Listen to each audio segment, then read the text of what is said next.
təkidinə bildirir. Mütləq görəcəksiniz. Demək, burada lə and ismi hərfidir. Təravun nədir? Təkid formasında olan, indiki gələcək zamanın təkid formasında olan feilidir. Əl-cəhimə, cəhənnəmi məf'uldur. Yəni, vasitəsiz tamamlıqdır. Niyə görə bu təsirlikdə oldu? Çünki lətəravunnə feili təsirlidir. Özündən sonra gələn ismi saldı təsirli halına. Bu da oldu bizdə vasitəsiz tamamlıq.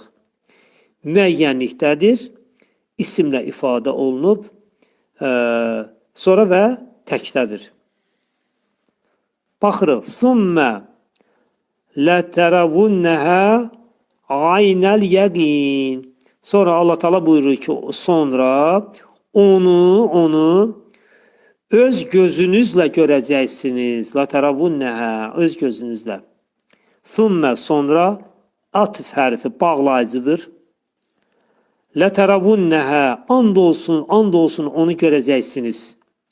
Demək, buna deyirlər, and ismə hərfi lə, buna təkid lamı da deyirlər. Gördüyünüz kimi, təkid lamı da adlandırılır.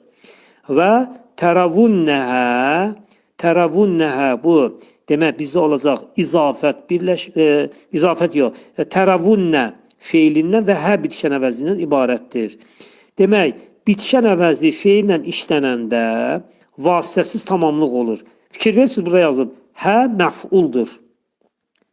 Yəni, feillə işlənəndə məf'ul gedir, vasitəsiz tamamlıq gedir. Təravünnə ayrı, hə də ayrıdır. Beləncə, bu, sonra gəlir bizdə aynəl yəqin, öz gözünüzlə, yəni məf'ulun mütləqin naibidir. Yəni, bu azad tamamlığın sözdə failidir. Və muzafdır, muzaf, yəni aynəl yəqin izafət birləşməsidir. Aynə izafətin birinci tərəfidir, təyinlənən tərəfi muzaf.